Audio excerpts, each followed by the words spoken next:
feels a little better.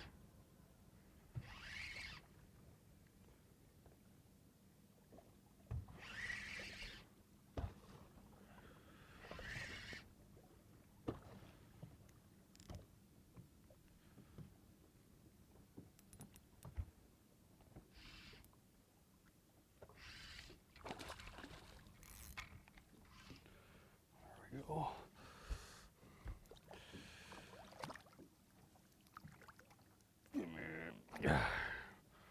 There we go. A little bit better fish there.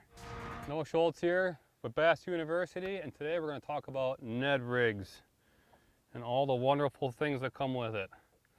It's a pretty simple bait, really. I mean, it's just a do-nothing stick type bait. Typically when you're fishing Ned rigs, you're fishing small baits, whether it's a straight tail bait like this turd from Z-Man, or you can fish some small creature baits like a baby D-bomb. Comes to mind, you know, just similar, you know, 3-inch size baits is what comes to mind when I'm thinking Ned rig. Typically, I like to have a few rods rigged up when I'm doing this. A couple different colored heads is what I like to have ready to go. Chartreuse head is a big deal up here in the northern part of the U.S. You know, Midwest, the chartreuse head is a real big deal. I don't see it being talked about a lot, but over the years it's really been a fish catcher around here in the Midwest. Typically I'll have pretty simple colors. Chartreuse black is kind of a go-to for me, and then you're just a green pumpkin, goby colors, purple flakes, stuff like that. Real natural colors is kind of what I tend to go with the exception of this head on this one. Head sizes, I typically am on the side of going as light as possible. The lightest head I can get away with and still be efficient, not waiting forever for my bait to get to the bottom. I don't like to run the big 1/4 ounce heads and stuff like that. I typically, like right now, we'll be fishing 20 foot of water, and this is an 1/8 ounce Northland Tackle Elite Series nedster, and I'll fish this 1/8 ounce out to 25 foot of water. I don't like to go any heavier than that if I don't have to. If the wind dictates a heavier head, then I will.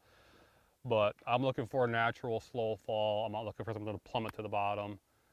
That's kind of my take on it, my opinion. Another good thing that I like to look for in a Ned head, which is why I tend to use this Northland one, is a good hook. This has got a gamakatsu hook. You're not going to straighten it out. I mean, I want a good hook that's got some strength to it and still penetrate the fish's mouth. I don't want a gap of a hook, but I don't want a light wire hook where if I lean on a big smallmouth or a big largemouth, it's going to open them up and get off. So this is kind of, this has kind of been my go-to Ned rig head for the last 1.5 years now, is this Northland Tackle nedster. Then rod and reel.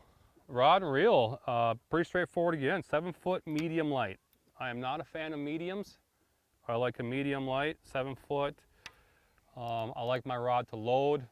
I like to reel into my fish. I don't like to set the hook. I just reel into them, let the rod do all the work. I'm a big fan of 7 foot medium lights. I know some guys like mediums. It's kind of a personal preference thing. I'm more along the line. Medium light, nice light rod. You're fishing with small baits, small hooks. You don't need to set the hook into these fish. You just reel set, let the rod load up, let the rod do all the work. And I'm fishing it on 10-pound braided line with a 10-pound fluorocarbon leader. I will go down to 6 sometimes, but typically I'm running 10 because a lot of the times I'm fishing this around vegetation or some sort of cover.